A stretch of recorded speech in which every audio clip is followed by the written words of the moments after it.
சொல்லுவாங்க எல்லா கிராமத்திலயும் ஒரு ரகசியம் மறைஞ்சிருக்கும்னு. ஆனா சில ரகசியங்கள் அந்த அளவுக்கு பயங்கரமானதா இருக்கும். அதாவது அவங்களோட நிழல் கூட மரணத்தை தான் பக்கமா இழுத்துக்கும். இதே கிராமத்துல அப்படிப்பட்ட ஒரு சக்தி பல தலைமுறைகளை தன்னுடைய பய நிழலே வச்சிருக்கு. பீர் சும்பா. அதோட பேரை கேட்டதுமே காற்று நின்னு போயிடுது, துடிப்புகள்லாம் நின்னு போயிடுது. அப்புறம் ஆத்மாக்கள் பயத்துல நடுக்கம் எடுக்க ஆரம்பிச்சிருது. ஆனா இப்ப கதை அந்த இரவோடுது. பீர் சும்பா தன்னுடைய பெரிய வேட்டையை எதிர்கொண்ட போது மாதவ் எரிஞ்சிட்டு இருக்கிற பிணத்துக்கு முன்னாடி எந்த ஒரு உணர்வும் இல்லாம நின்னுட்டு இருக்கான். அவனுடைய கையில இப்பவும் தீப்பந்தம் இருக்கு. ஆனா அவனுடைய முகத்துல கவலை இல்ல. பிணம் வேகமா எரிஞ்சிட்டு இருக்கு. அப்புறம் அவன் அங்கேயே நின்னுகிட்டு இருக்கான். அப்புறம் அவன் ரொம்ப விசித்திரமான முறையில தனக்கு தானே பேசிக்கிட்டு இருந்தான். இன்னும் நேரம் ஆகல, இன்னும் சூரியன் முழுசா மறையல. ஆனா அவன் தாகத்தோட இருக்கான், என்னால அதை உணர முடியுது. மாதவ் அந்த தீப்பந்தத்தை கீழே போட்டான். அப்புறம் அங்கிருந்து போறதுக்கு திரும்பினான். அப்பதான் அவன் பார்த்தான், அங்க 3 பெண்கள் அவனை நோக்கி வர்றது அவனுக்கு தெரிஞ்சது. நீலமோட கண்கள் அழுது அழுது செவந்து போயிடுச்சு. அவளுடைய சித்தி கவிதா அவளை சமாதானப்படுத்திக்கிட்டு சுடுகாட்டுக்கு கூட்டிக்கிட்டு போறாங்க. ராதா பயந்து போய் அவங்க பின்னாடியே நடந்து போய்கிட்டு இருக்கா. அவங்க சுடுகாட்டோட கேட்டு கிட்ட போய் சேர்ந்த உடனே கவிதா அங்கேயே நின்னுட்டாங்க. அப்புறம் நீலம தடுத்து நிறுத்தினாங்க.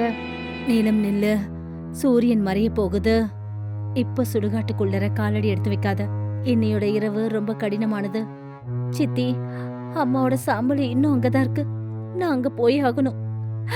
அவங்கள என்னால இப்படி தனியா விட முடியாது. நீலம், அம்மா சொல்றத கேளு. கிராமத்துல எல்லாரும் என்ன பேசிக்கிறாங்க நீ கேக்கல? பீர் சும்பாவோட நிழல் இந்த சுடுகாட்டுல சுத்திக்கிட்டு இருக்குதாம். இதெல்லாம் மூட நம்பிக்கை ராதா. என் அம்மாவோட ஆத்மாவுக்கு சாந்தி கிடைக்கணும். இந்த ஆத்மா பிரேத கதையெல்லாம் என்கிட்ட சொல்லாத. கவிதாவும் ராதாவும் நீலம எப்படியோ அங்கிருந்து திருப்பி கூட்டிட்டு போனாங்க. மாதவ் தூரத்துல நின்னு இதெல்லாம் பாத்துக்கிட்டு இருந்தான்.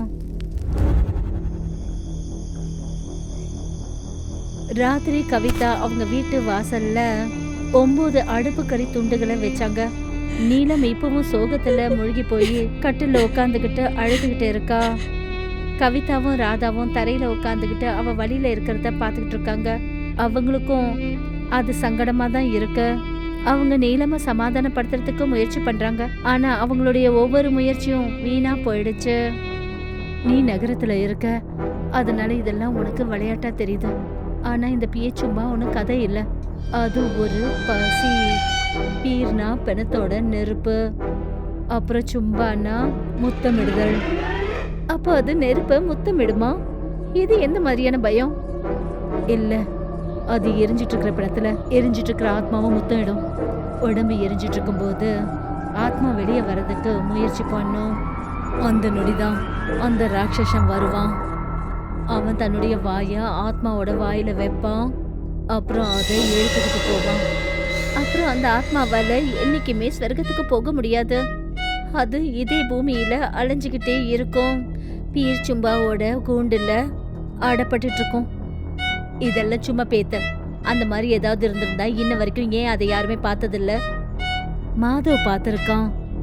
அவன் தான் சொன்னான், உன் அம்மாவோட பிணத்துக்கு பக்கத்துல அவன் நீல ஒளிய பார்த்திருக்கான். பீர் சும்பா பக்கத்துல தான் இருந்திருக்கான். நீலம் இப்பவும் இந்த மாதிரி விஷயங்கள்ல ஒத்துக்க தயாராவே இல்ல. இன்னொரு பக்கம் நீலமோட அம்மா பிணம் எரிஞ்சிட்டு இருந்தது அணைஞ்சு போச்சு. அங்க வெறும் எரிஞ்சுக்கிட்டு இருந்த நெருப்பு தன்னல் மட்டும்தான் இருக்கு. சுடுகாட்டு கேட்டுக்கு பக்கத்துல இருக்கிற ஒரு சின்ன குடிசையில மாதவ் உட்காந்துக்கிட்டு நாட்டு சரக்க குடிச்சிட்டு இருக்கான். அவன் ஜன்னல் வழியா எரிஞ்சிட்டு இருந்த பணத்தையும் பார்த்துட்டு இருக்கான். அப்பதான் எரிஞ்ச அந்த நெருப்பு தணலுக்கு மேல ஒரு மெல்லிய நீல ஒளி தெரிஞ்சது. அந்த ஒளியில பயங்கரமான ராட்சசன் பீர் சும்பா அந்த இடத்துல தோன்றினான். இத பார்த்துட்டு மாதவோட கண்கள்ல கண்ணீர் வர ஆரம்பிச்சது. அப்புறம் மெல்லமா ஏதோ சொன்னான். இல்ல, இன்னைக்கு இல்ல, பாவம் அந்த பொம்பளை இன்னும் இறந்திருக்கா, அவளை விட்டுடு ராட்சசனே. அந்த ராட்சசன் அந்த பிணத்துக்கு மேல குனிஞ்சான். அப்புறம் தன்னுடைய வாயை திறந்தான். அவன் நெருப்புல உருவாகிற அந்த தூசிய தன் பக்கமா இழுக்க ஆரம்பிச்சான். வீட்டுல நீலமுக்கு தூக்கமே வரல. அவளுக்கு அவளோட காதுல லேசான ஏதோ சத்தம் கேட்டது. ஏதோ அவளோட அம்மா அழுதுகிட்டே அவகிட்ட உதவி கேட்கிற மாதிரி இருந்தது.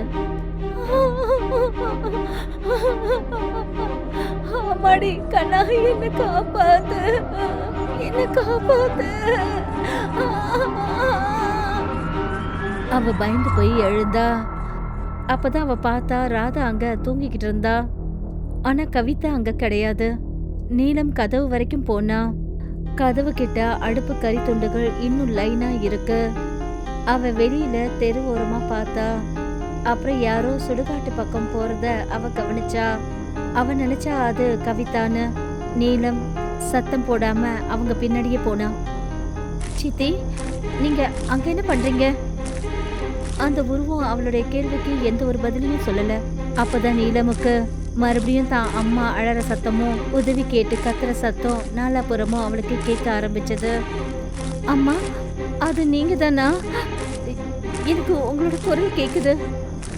அவ அந்த நிழலை தொடர்ந்து பின்னாடியே வேகமா போக ஆரம்பிச்சா. நீலம் அந்த சுடுகாட்டோட கேட்டு கிட்ட போனதுமே அவளுக்கு அப்பதான் தெரிஞ்சது, எந்த நிழலை அவ தொடர்ந்து பின்னாடியே போனாலோ அது அங்கிருந்து மறந்துடுச்சுன்னு.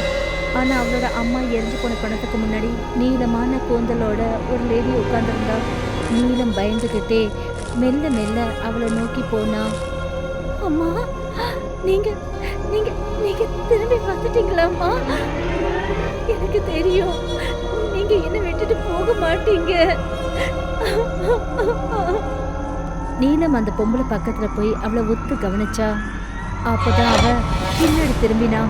அப்புறம் நீலம் பயந்து போய் அதிர்ச்சியானா. அவ வேற யாரும் இல்ல, அவளோட அம்மா ரூபத்தை எடுத்துட்டு உட்கார்ந்துட்டு இருக்கிற பீர் சும்பா தான் அது. என்ன இது? காப்பாத்துங்க, யாராவது இருக்கீங்களா? காப்பாத்துங்க. நீலம் அங்கிருந்து ஓடுறதுக்கு முயற்சி பண்ணா. ஆனா அவளுடைய கால்கள் ஈரமான மண்ணுல புதைய ஆரம்பிச்சது. அப்பதான் பீர் சும்பா தன்னுடைய உண்மையான ரூபத்துக்கு வந்தான். அவனுடைய உருவம் பார்க்கறதுக்கு ரொம்ப நீளமாவும் பயங்கரமாவும் இருந்தது. அவன் மெல்ல மெல்ல நீலமை நோக்கி வந்துகிட்டு இருந்தான். அப்பதான் கவிதாவும் ராதாவும் கையில தீப்பந்தம் அப்புறம் லோட்டாவையும் எடுத்துக்கிட்டு அங்க வந்துட்டாங்க. அவங்க பார்த்த போது நீலம் பயந்து போய் அதே இடத்துல மாட்டிக்கிட்டு நின்னான். பீர் சும்பா தன்னுடைய முகத்தை நீலமோட வாய்க்கிட்ட கொண்டு போனான். அவன் அவளுடைய உயிருள்ள உடம்புல இருந்து அவளுடைய சுவாசத்தை எடுக்க முயற்சி பண்ணான். நீலம், உன் கண்ணை மூடிக்க, அவனை பார்க்காத. ராதா மந்திரத்தை படிக்க ஆரம்பியே. ஓம் நம சிவாய, ஓம் நம சிவாய, ஓம் நம சிவாய, ஓம் நம சிவாய. ராதா மந்திரத்தை படிக்க ஆரம்பிச்ச உடனே கவிதா லோட்டால இருந்த பவித்திர ஜலத்தை பீர் சும்பா மேல ஊத்தினா. அந்த தண்ணீர் பட்டதுமே பீர் சும்பா வலி அப்புறம் கோபத்துல பயங்கரமா கத்த ஆரம்பிச்சான். அவன் நீலமா அதே இடத்துல விட்டுட்டான். அப்புறம் நீலம் மயங்கி கீழே விழுந்துட்டா. பீர் சும்பா பயங்கரமான வேகத்துல கவிதாவை தாக்கினான். கவிதா தூரத்துல போய் மரத்துல இடிபட்டா. அவ கையில இருந்த தீப்பந்தம் கீழே விழுந்தது. அப்புறம் அங்க இருந்த பொருட்கள்ல நெருப்பு பத்த ஆரம்பிச்சது. நெருப்பை பார்த்ததும் பீர் சும்பா எல்லாத்தையும் மறந்துட்டு அந்த நெருப்பை நோக்கி ஓட ஆரம்பிச்சான். அதை அவன் பெணம் எரியுதுன்னு நினைச்சுக்கிட்டு அது கிட்ட போக ஆரம்பிச்சான். அப்பதான் மாதவ் தன்னுடைய குடிசையில இருந்து வெளியே வந்தான். அவனுடைய கையில மண்ணெண்ணெய் நிறைஞ்ச ஒரு பெரிய கேன் இருந்தது. இவனுக்கு நெருப்பு வேணும், இவனுக்கு நெருப்பு பசிதான் இருக்கு. அம்மாடி நீலம், இங்க இருந்து ஓடிடு. மாதவ் அங்க போய் சேர்ந்ததுமே நீலமும் ராதாவும் உடனே கவிதாவை நோக்கி ஓடினாங்க. அப்புறம் அவங்கள எழுப்புறதுக்கு அவங்க முயற்சி பண்ணாங்க. சித்தி, சித்தி எழுந்துருங்க, நாம இங்க இருந்து போய் ஆகணும். அந்த சமயம்தான் மாதவ் பீர் சும்பா மேல மண்ணெண்ணெய்ய ஊத்தினான். பீர் சும்பா புரிஞ்சுக்கிட்டான் அவனை சிக்க வைக்க பாக்குறாங்கன்னு. அவன் அந்த நெருப்பை தான் பக்கம் இழுக்கிறத நிறுத்தினான். அப்புறம் கோபத்தோட மாதவை நோக்கி பார்த்தான். அப்புறம் அவன் வேகமா முன்னாடி வந்தான். அப்புறம் மாதவோட கழுத்தை பிடிச்சிட்டான். இன்னைக்கு தான் உன்னுடைய கடைசி நாள். நீ நிறைய ஆத்மாக்களை துடிக்க விட்டுருக்க. அப்பதான் ராதா எழுந்தா. அப்புறம் மண்ணெண்ணை ஊத்தின லைன்ல மேட்சஸை கிழிச்சு போட்டா. நெருப்பு உடனே பரவிடுச்சு. அப்புறம் பீர் சும்பாவோட சேர்த்து மாதவியும் அந்த நெருப்பு சுத்திக்கிச்சு. மாதவ் அங்கிள், வெளியில வாங்க, நெருப்பு அதிகமாகிட்டு இருக்கு. இல்ல, என்ன போக விடு. அப்படி நான் நின்னுட்டேன்னா இவன் என்னுடைய இதயத்தை பிடிக்கிறதுக்கு முயற்சி பண்ணுவான். இவன் என்ன முத்தமிட வரும்போது இவனை நான் என் கூட நரகத்துக்கு கூட்டிட்டு போவேன். நீங்க இங்க இருந்து ஓடுங்க, பின்னாடி திரும்பி பார்க்காதீங்க. ராதாவோட கண்கள்ல இருந்து கண்ணீர் வர ஆரம்பிச்சது. இங்க இருந்து போயிடு ராதா. இது நான் செஞ்ச பாவத்துக்கான தண்டனை. இப்போ அதனுடைய முடிவுக்கான நேரம் வந்துருச்சு. நீலம் எப்படியோ ராதாவை சமாதானப்படுத்தினா. அப்புறம் 2 பேரும் சேர்ந்து கவிதாவை பிடிச்சுக்கிட்டாங்க. அப்புறம் அவங்கள அங்கிருந்து கூட்டிகிட்டு போனாங்க. கொஞ்ச நேரத்துல அந்த நெருப்பு மாதவை எரிச்சிடுச்சு. பீர்ச்சும்பா அவனுடைய ஆத்மாவை தன்னோட வாயால இழுக்கும்போது அவனும் சாம்பலாக ஆரம்பிச்சான். ஏன்னா மாதவோட ஆத்மா நரகத்தோட வாரிசு. கொஞ்ச நேரத்துல பீர்ச்சும்பாவும் மாதவோட சேர்ந்து சாம்பலா மாறினான். அவங்களுடைய சாம்பல் சுடுகாட்டோட தரையில விழுந்தது. அப்புறம் நாலாபுறமும் மறுபடியும் அமைதி நிலவுச்சு. மறுநாள் காலையில நீலம், ராதா அப்புறம் கவிதா ஒரு மரத்துக்கு அடியில உட்காந்துருந்தாங்க. கொஞ்ச நேரத்துக்கு அப்புறமா கவிதாவுக்கு மெல்ல மெல்ல சுயநினைவு திரும்பிச்சு. 3 பேரும் அந்த சுடுகாட்டை பார்த்தாங்க. அங்க இருந்து பயங்கரமான ஒரு கருப்பு புகை மேல நோக்கி பறக்கிறத அவங்க பார்த்தாங்க. அது சரி, அவன் செத்து போயிருப்பானா? மாதவ் தன்னை பலி கொடுத்துட்டான். அவன் தன்னுடைய இதயத்தோட ஆசையை காட்டி பீர்ச்சும்பாவை சிக்க வச்சுட்டான். அந்த நெருப்பு 2 பேரையும் விழுங்கிடுச்சு. திடீர்னு தெளிவான வானத்தோட மேகங்கள் கருப்பா மாற ஆரம்பிச்சது. இதை பார்த்துட்டு 3 பேரும் பயந்துட்டாங்க. ஒரு பெரிய காலடி தடம் தெரிய ஆரம்பிச்சது. அவன் இப்பவும் இங்கதான் இருக்கான்.